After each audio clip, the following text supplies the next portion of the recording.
क्या आपने आसमान में जाते हुए इस तारों की रेल को देखा है, जो कि बिल्कुल एक लाइन में सीधी चलती दिखाई देती है?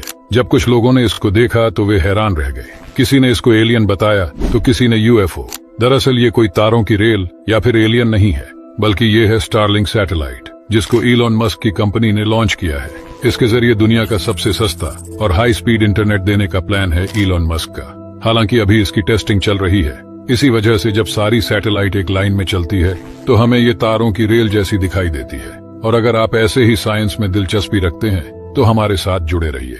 क्या आपको पता है, इंटरनेशनल स्पेस स्टेशन में रहने वाले एस्ट्रोनॉट्स जब स्पेस में होते हैं तो उनका कद 3% तक बढ़ जाता है। यानी एक 6 फुट का इंसान ISS में 2 इंच लंबा होकर 6 फुट 2 इंच का हो जाता है। रिसर्च के मुताबिक जब किसी इंसान के स्पाइन पर पृथ्वी की ग्रेविटी का असर नहीं पड़ता तो वो एक्सपैंड हो जाती है, जिसकी वजह से एस्ट्रोनॉट्स का कद पृथ्वी पर आते आते बड़ा हो जाता है। पर ये इफेक्ट ज्यादा वक्त तक नहीं रहता।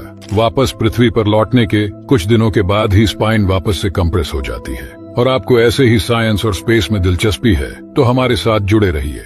यह है एक सुपर कंडक्टर। यदि हम कई सारे मैग्नेट को मिलाकर एक सर्कल बनाते हैं और उसके ऊपर एक सुपर कंडक्टर रखते हैं और उसे मूव करते हैं, तब ये मैग्नेटिक फील्ड लाइंस को एक्सपेल करता है, जिसके कारण ये इन सभी मैग्नेट्स पर लेविटेशन करने लगता है, यानी कि लगातार चलते रहता है। इसे ही साइंस की भाषा में क्वांटम लेविटेशन कहते हैं। ये सुपर कंडक्टर तब तक चलता रहेगा जब तक इसका टेम्परेचर ठंडे से गर्म ना हो जाए। अगर आने वाले भविष्य में इसका इस्तेमाल बड़े लेवल पर किया जाए तो इसके जरिए लेविटेटिंग कार्स और हाई स्पीड ट्रेन भी बनाई जा सकती है। अगर आप ऐसे ही साइंस में दिलचस्पी रखते हैं तो हमारे साथ जुड़े रहिए। क्या आपको पता है, नासा के वैज्ञानिकों ने सूरज की सतह पर एक बहुत बड़े गड्ढे का पता लगाया है, जिसकी चौड़ाई लगभग 8 लाख किलोमीटर है। ये इतना बड़ा है कि इसमें हमारी जैसी 60 पृथ्वी समा सकती है। इस बड़े गड्ढे को कोरोनल होल नाम दिया गया है। वैज्ञानिकों के मुताबिक कोरोनल होल से सोलर विंड पृथ्वी की तरफ आ रही है। इससे रेडियो और सैटेलाइट कम्युनिकेशन टूट सकता है। ये कोरोनल होल सूरज की भूमध्य रेखा यानी इक्वेटर पर बना है। इसके असर से आसमान में चमकदार रोशनी देखने को मिल सकती है।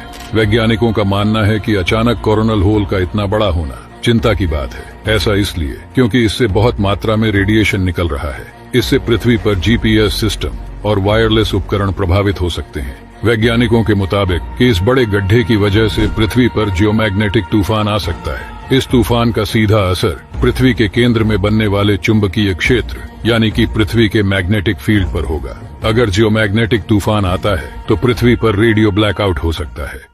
क्या आपको पता है, अगर हम एक बार अपने सोलर सिस्टम से बाहर निकल जाए तो हम कितनी भी कोशिश कर लें लेकिन वापस नहीं आ पाएंगे। हाँ, ये सुनने में थोड़ा अजीब लग रहा है, मगर ये सच है। जैसा कि आपको पता होगा, हमारे सोलर सिस्टम के बाहर लाखों तारे हैं। जरा सोचिए, अगर एक बार हम इन सब तारों के बीच खो गए तो वापस पृथ्वी पर आना नामुमकिन सा हो जाएगा। और ऐसा ही नियम गैलेक्सीज पर भी लागू होता है। जितने तारे हम अपने सोलर सिस्टम के आसपास देखते हैं, उनसे लाखों गुना ज्यादा गैलेक्सी यानी आकाश गंगाएं इस पूरे ब्रह्मांड में मौजूद है।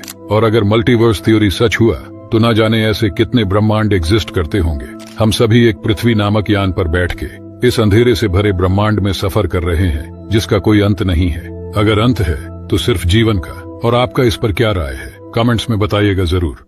क्या आपको पता है, ये एक ऐसा लिक्विड है कि जब इस पर दबाव दिया जाता है तो यह एक ठोस की तरह व्यवहार करता है, और अगर इस पर दबाव नहीं दिया जाए तो ये एक लिक्विड की तरह व्यवहार करेगा। इसलिए इसे नॉन न्यूटोनियन लिक्विड फ्लूइड कहते हैं। इसे आप अपने घर पर भी बना सकते हैं। इसके लिए आपको कॉर्नफ्लावर लेना है और उसमें थोड़ा पानी डालना है। कुछ समय बाद ये बिल्कुल नॉन न्यूटोनियन लिक्विड की तरह व्यवहार करेगा और ऐसे लिक्विड पर आप दौड़ भी सकते हो। और आपको ऐसे ही साइंस में दिलचस्पी है तो हमारे साथ जुड़े रहिए।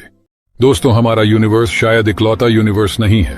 हो सकता है कि इसके जैसा बहुत सारे यूनिवर्स एग्जिस्ट करते हो। हम बात कर रहे हैं मल्टीवर्स के बारे में। मल्टीवर्स थ्योरी एक हाइपोथेटिकल कॉन्सेप्ट है जिसमें infinite numbers of separated universe हैं, और हो सकता है कि उनकी सिविलाइजेशन कुछ ऐसी हो जो कि हमारे इमेजिनेशन से बियॉन्ड है। इस कॉन्सेप्ट में ऐसा कहा जाता है कि हर एक इंडिविजुअल यूनिवर्स एक बबल के फॉर्म में एग्जिस्ट करता है और सब एक दूसरे से एकदम अलग है। मल्टीवर्स थ्योरी एक तरह की डाउटफुल थ्योरी है, और इसके पीछे एक रीजन ये भी है कि अभी तक हमने अपने इंटायर यूनिवर्स को ही नहीं देखा, तो मल्टीवर्स तो बहुत दूर की बात है। दरअसल स्टीवन हॉकिंग ने नो बाउंड्री प्रपोजल नाम का एक हाइपोथेसिस पब्लिश किया था, और इसका प्रभाव ये हुआ कि मल्टीवर्स इनफाइनाइट और एंडलेस है। मल्टीवर्स का इनफाइनाइट और एंडलेस होने का मतलब ये होता है कि जो भी सिचुएशंस यहाँ पॉसिबल हो सकते हैं, किसी न किसी यूनिवर्स में वो हकीकत का रूप ले रहे हैं। आपका इस मल्टीवर्स थ्योरी पर क्या राय है, कमेंट्स में जरूर बताइएगा। क्या आपको पता है ये मटेरियल स्टील से 1000 गुना ज्यादा मजबूत है और ये मटेरियल इतना हल्का है कि इसे आप एक फूल की पत्ती पर भी रख सकते हो। ये है ग्राफीन। 1 सेंटीमीटर क्यूब ग्राफीन का वजन सिर्फ 0.7 ग्राम्स होता है। अगर ग्राफीन की एक कागज जितनी पतली शीट पर कोई एक नुकीली चीज के ऊपर 10 हाथियों को भी रख देंगे तो भी इसमें छेद नहीं होगा। इसकी टेंसिल स्ट्रेंथ 130 गीगापास्कल्स है, जो इसे कार्बन नैनोट्यूब से भी 10 गुना ज्यादा स्ट्रॉन्ग बनाती है। ग्राफीन इलेक्ट्रिसिटी का भी बहुत अच्छा कंडक्टर है। ग्राफीन की करंट डेंसिटी कॉपर से 10 लाख गुना ज्यादा है। इसका मतलब कुछ ही सेकंड में आप अपने फोन को फुल चार्ज कर पाएंगे। अगर ग्राफीन का एक फिल्टर बनाया जाए तो वो समुद्र के खारे पानी को पीने लायक पानी में बदल सकता है। अगर ग्राफीन से कंप्यूटर के प्रोसेसर बनाया जाए तो वो आज की सिलिकॉन प्रोसेसर से 100 गुना ज्यादा फास्ट होंगे। ग्राफीन एक ऐसा मटेरियल है जो एक सिंगल कार्बन एटम से बनता है। इसकी खोज 2004 में पहली बार की गई थी।